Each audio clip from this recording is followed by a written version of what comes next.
Assalamualaikum warahmatullahi wabarakatuh. Halo teman-teman, balik lagi bersama AC Ngawi. Nah, kali ini di sini ya saya akan sedikit sharing ke kalian semuanya ya, tentang dulu itu saya bekerja dengan majikan India ya. Nah, dimana sih rasanya bekerja dengan majikan India itu?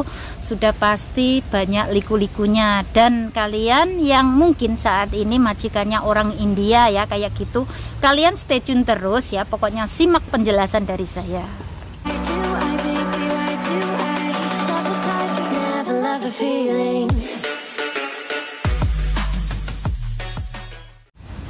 Nah teman-teman ya, karena di sini saya kan ada pengalaman bekerja dengan majikan India ya selama 4 tahun ya. Yang awal mulanya saya itu merasa nggak betah ya, merasa nggak nyaman ya. Yang pertama dari faktor makanan, karena saya kan nggak bisa ya yang namanya langsung menerima makanan makanan orang India kayak gitu. Kalian tahu sendiri ya, orang Indonesia dengan orang India makanannya sangat berbeda ya.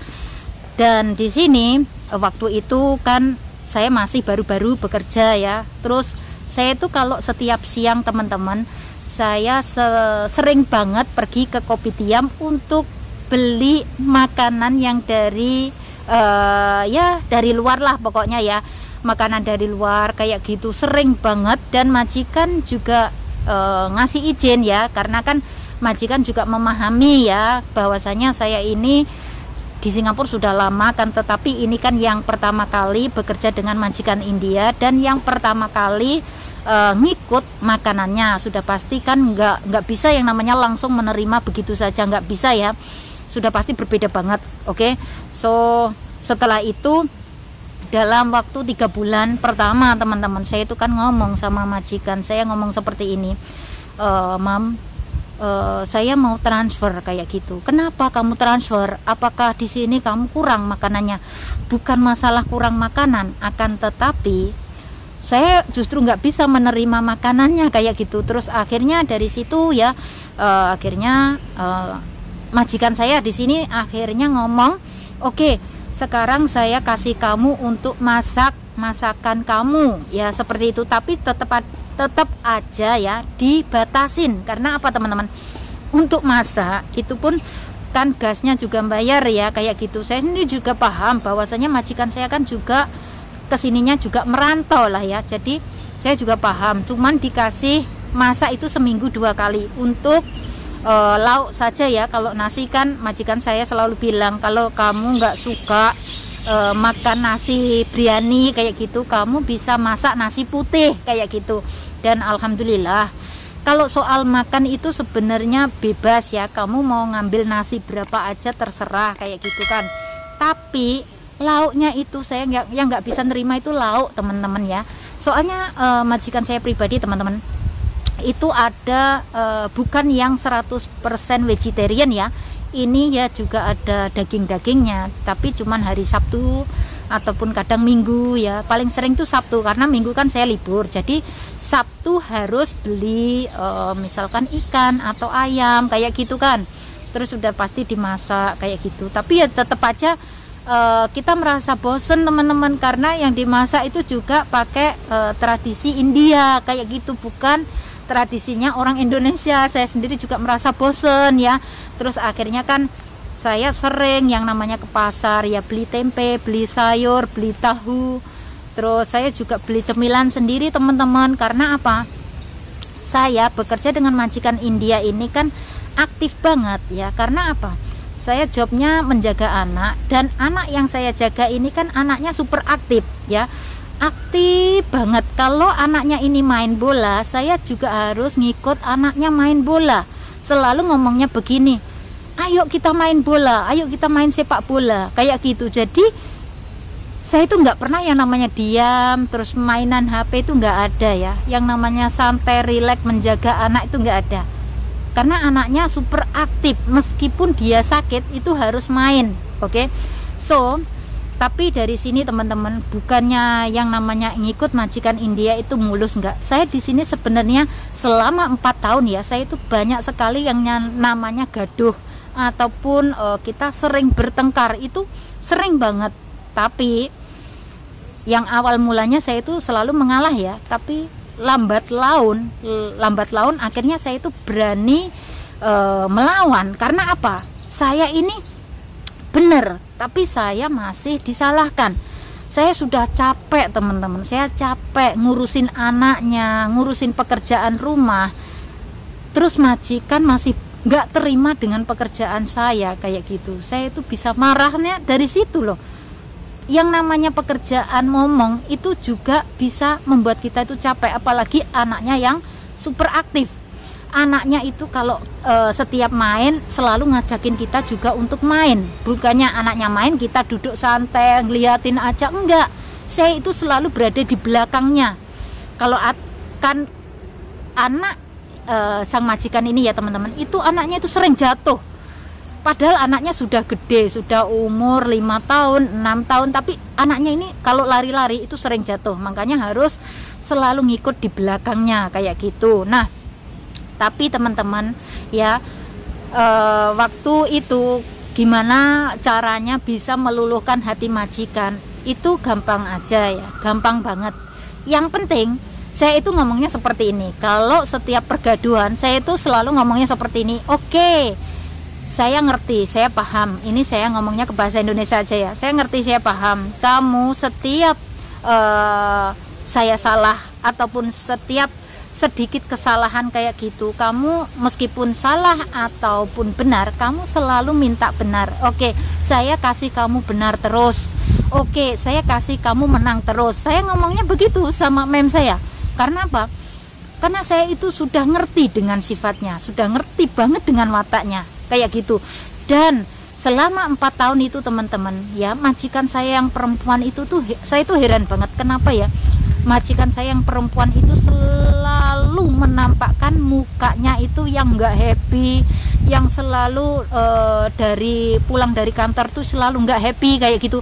Tapi ya lambat laun setelah mau detik-detik pulang ya kan, majikan saya tuh bilang seperti ini, kita mau pulang ke India, terus kamu kira-kira mau transfer atau mau minta pulang ke Indonesia? Terus saya kan ngomong ya, saya minta transfer saja kayak gitu. Nah, sebelum transfer ya teman-teman, itu setiap minggu ya, setiap Sabtu malam minggu kayak gitu, saya itu selalu dibelikan ya, selalu dibelikan McD. Tapi ya, saya kan sebenarnya di situ sudah finish kontrak nih. Seharusnya kan saya dapat uang tiket, tapi saya nggak dikasih uang tiket. Saya hanya dikasih amplop itu ya. Saya di situ bekerja selama 4 tahun ya, ngurus anaknya. Saya hanya dikasih amplop, isinya berapa coba? Isinya cuma $100. Coba bayangkan. Padahal saya di situ tuh bekerja benar-benar yang namanya ngurus anaknya, benar-benar yang namanya apa ya? Ya, pokoknya saya tuh nggak ada yang namanya kerja sambil main HP, itu nggak ada teman-teman. Tapi ya mungkin saja rezeki saya segitulah ya, karena yang namanya kita ya ngikut majikan apa saja teman-teman ya, kita nggak bisa harus memastikan kita harus dapat sekian, itu nggak bisa. Kita jangan pernah yang namanya berharap pada manusia ya, itu akan mengecewakan diri kita sendiri seperti itu. Dan ya alhamdulillah saya kan orangnya ya memang seperti ini, mau dikasih ya alhamdulillah, nggak dikasih ya sudah. Meskipun saya itu tahu, sebenarnya saya tahu kalau kita sudah finish kontrak, kita itu berhak mendapatkan uang tiket. Tapi uang tiket saya diembat sama majikan. Saya diam aja teman-teman, saya diam ya. Karena apa? Saya cuma berpikir seperti ini ya, Allah itu kaya, Allah nggak tidur, oke? Tapi sampai saat ini meskipun majikan saya sudah pulang ke India ya, itu sampai saat ini masih chat saya, masih bilang hai, halo, nyebutin gitu, terus ngirimin video anaknya itu ke saya. 2 anaknya sekarang sudah besar-besar ke saya kayak gitu, masih baik kayak gitu. Terus ya saya tetap aja baik kayak gitu teman-teman, meskipun zaman dulunya, zaman bekerjanya itu kan sering gaduh, sering bertengkar kayak gitu, tapi sekarang baik. Ya mungkin ya dari pikiran saya pribadi, dari segi penilaian saya pribadi, mungkin sekarang sudah merasakan. Dulu waktu saya punya pembantu, dulu sudah jagain anakku, sudah merawat anakku, sudah menjaga rumah, bersihkan rumah, memasak, semuanya yang menghandle pembantuku. Sekarang mungkin ya majikanku merasakan sendiri, seperti ini loh rasanya menjaga anak, memasak, semuanya menghandle sendiri. Capek ya, pasti capek. Sudah capek kita dimaki-maki, kita kena marah. Waktu nutup pintu, kalau majikan saya yang perempuan itu marah teman-teman, itu nutup pintu selalu der kayak gitu. Itu sudah hal biasa. Orangnya kasar, tapi kalau ser saya selalu ngomong dengan saya seperti ini, kamu kenapa selalu gaduh, selalu bertengkar dengan Mem? Sebenarnya kenapa? Saya ngomong baik-baik, Sir, saya ini harus gimana orangnya? Apakah saya ini kurang baik? Apakah saya kurang sabar? Saya minta transfer juga nggak ditransfer. Saya minta pindah majikan juga nggak dikasih pindah. Tapi kenapa sama saya masih selalu saja marah-marah terus kayak gitu? Apa salah saya? Nah sekarang setelah pulang ke India baru tahu ya, baru tahu rasanya, oh seperti ini merawat anak ya, menjadi ibu rumah tangga. Dulunya kan majikan saya yang cewek ya, yang Mem sama Ser kan semuanya bekerja di kantor teman-teman, jadi kan nggak tahu yang tentang urusan rumah, tentang anak itu kan nggak tahu, semuanya kan saya yang menghandle. Tapi alhamdulillah saya bisa 4 tahun teman-teman di majikan India itu 4 tahun. Padahal teman saya yang lantai 3 yaitu ngomong, kamu tuh hebat banget, padahal makannya aja cuman segitu. Maksudnya makannya sederhana. Kalau ngikut majikan India itu makannya nggak yang sampai kita itu dapat telur, sering-sering makan telur, sering-sering makan apa ya, ini loh teman-teman, sering-sering makan apa ya, daging kayak gitu jarang banget ya. Makanya di sini teman-teman saya itu pada heran, kamu kok bisa finish kontrak kayak gitu. Tapi ya mau gimana lagi, karena saya minta transfer juga nggak ditransfer kayak gitu. Dan cara meluluhkan hati majikan India itu sebenarnya ya dari hati kita sendiri. Kita harus sabar. Kalau kita nggak sabar, majikan apapun ya, meskipun kalian bekerja dengan majikan Melayu, majikan kalian itu orang apa ya, Cina ya, orang apa aja lah, kita yang namanya bekerja itu harus sabar teman-teman. Kalau nggak sabar kita bakalan gagal. Oke, semoga saja sharing dari saya bisa bermanfaat dan harus saya akhiri sampai di sini ya. Semoga saja kalian bisa sedikit menambah wawasan ya. Oke, so buat teman-teman semuanya yang ingin bekerja ke Singapura, saya doakan semoga mendapatkan majikan yang baik ya. Semoga saja proses kalian dipermudahkan, ataupun kalian nanti misalkan ya kepengen lah ya, namanya di Indonesia nih ya, yang khususnya belum masuk PT. Oke, misalkan kalian, Mbak tolong dong carikan informasi ataupun kepengen lah cari agent yang bisa nguruskan ya dari Indonesia langsung ke Singapura, silahkan DM saya di Facebook Asih Ngawi. Oke. Dan buat teman-teman semuanya, misalkan kalian nanti sudah habis potongan ya, kalian kan sudah terima gaji penuh tuh, kalian jangan lupa untuk menabung ya, karena yang namanya menabung itu penting banget. Dan kalian bisa buka rekening sendiri Bank BNI yang ada di City Plaza di lantai 1 ya. Jadi nanti itu persyaratannya hanyalah paspor, work permit, dan juga siapkan uang $110 ya. Dan itu hanya untuk spesial hari Minggu saja ya kalau buka rekening. Oke. Semoga saja nanti teman-teman semuanya bisa finish kontrak. Kalau bisa kalian jangan sampai pindah-pindah majikan, oke?